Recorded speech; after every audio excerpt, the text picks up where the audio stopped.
کہ رسول اللہ صلی اللہ علیہ وسلم نے فرمایا تم جانتے ہو کہ مفلس کون ہے؟ لوگوں نے عرض کی کہ ہم میں مفلس وہ ہے جس کے پاس روپیہ پیسہ اور اسباب نہ ہو۔ آپ صلی اللہ علیہ وسلم نے فرمایا مفلس میری امت میں قیامت کے دن وہ ہوگا جو نماز، روزہ اور زکوٰۃ کے ساتھ آئے گا، لیکن اس نے دنیا میں ایک کو گالی دی ہوگی، دوسرے پر بدکاری کی تہمت لگائی ہوگی، تیسرے کا مال کھا لیا ہوگا، چوتھے کا خون کیا ہوگا، پانچویں کو مارا ہوگا، پھر ان لوگوں کو کہ جن کو اس نے دنیا میں ستایا اس کی نیکیاں مل جائیں گی، اور جو اس کی نیکیاں اس کے گناہ ادا کرنے ہونے سے پہلے ختم ہو جائیں گی، استغفار، تو ان لوگوں کی برائیاں اس پر ڈال دی جائیں گی، آخر اسے جہنم میں ڈال دیا جائے گا۔ اسی حدیث کو ایک دوسری جگہ پر اس طرح سے بیان فرمایا گیا کہ آپ صلی اللہ علیہ وسلم نے فرمایا کہ قیامت کے دن لوگوں کے ساتھ نیکیاں اتنی ہوں گی کہ جیسے پہاڑ، اور پہاڑ نیکیاں بھی ایسی کہ سفید نیکیاں، یعنی بہت اچھی نیکیاں، اور ان کے پہاڑ ہوں گے ساتھ، مگر جب ان کا حساب ہونے لگے گا تو کچھ حقدار آ جائیں گے، وہ کہیں گے کہ اللہ تعالیٰ اس شخص نے ہم پر زیادتی کی تھی، جیسے اب اسی حدیث میں ہم نے پڑھا کہ کسی کا مال کھا لیا، کسی کے ساتھ زیادتی کر دی، کسی کو کوئی برا ستایا بری طریقے سے، تو اللہ تعالیٰ کیا کریں گے کہ کہیں گے فرشتوں سے کہ اس شخص کی جو نیکیاں ہیں انہی حقداروں میں بانٹ دو،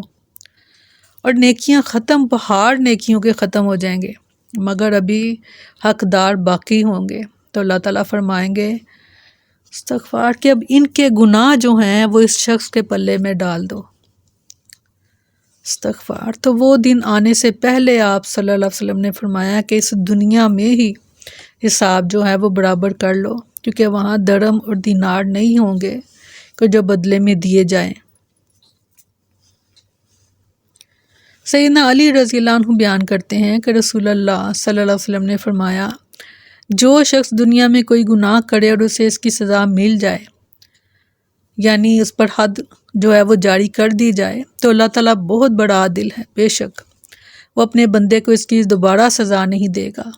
حد جاری ہونے کا مطلب یہ ہے کہ آخرت میں اس کو سزا نہیں ملے گی،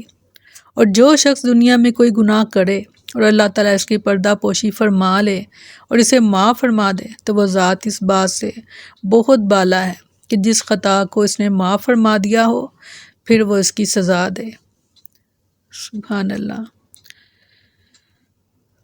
فرمایا مگر جو لوگ اس سے پہلے توبہ کر لیں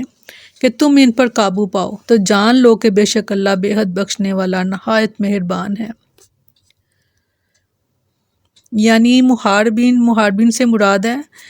کہ نعوذ باللہ مخالفت کرنے والے، اور مخالفت میں اس حد تک بڑھ جانے والے کہ جنگ کرنے والے اللہ اور اس کے رسول سے، استغفار، اگر ہاتھ آنے سے پہلے توبہ کر لیں گے تو آیت میں مذکور حد ساقط ہو جائے گی، اور اگر وہ کافر ہوں گے تو اسلام لانے کے بعد یہ حد ساقط ہو جائے گی، اور اگر مسلمان ہوں گے تو بھی آیت میں مذکور تمام انواع حدود ساقط ہو جائیں گی، کیونکہ جب کوئی کافر مسلمان ہوتا ہے تو اس کے حالت کفر میں جو گناہ سے ہوئے وہ سب کے سب اللہ تعالیٰ معاف فرما دیتے ہیں۔ یہ ہے ہمارا رب، بہت عدل کرنے والا اور بہت قدردان، اپنے بندوں کی بہت قدر کرنے والا، کہ جس نے حالت کفر میں کوئی گناہ کیا تھا، کوئی زیادتی کی تھی، اس پر حد لگتی تھی، مگر اللہ تعالیٰ نے اس کو مسلمان ہونے کی توفیق عطا فرمائی، تو اس کے وہ گناہ اللہ تعالیٰ چاہیں گے تو معاف کر دیں گے، اور چاہیں گے تو ان گناہوں کو بھی نیکیوں میں بدل دیں گے، کیونکہ اللہ ایسا بھی کر سکتے ہیں کہ لوگوں کے گناہوں کو نیکیوں میں بدل دیں۔ ہمارا رب نہایت مہربان، بہت محبت کرنے والا اپنے بندوں سے۔ آپ بھی اپنے رب سے محبت کریں، اس سے بڑا ہی مہربان پائیں گے، رؤوف الرحیم۔ سبحانک اللہم و بحمدک نشہد ان لا الہ الا انت نستغفرک و نتوب الیک۔ سبحان ربک رب العزت عما یصفون وسلام علی المرسلین والحمد للہ رب العالمین۔ السلام علیکم ورحمۃ اللہ وبرکاتہ۔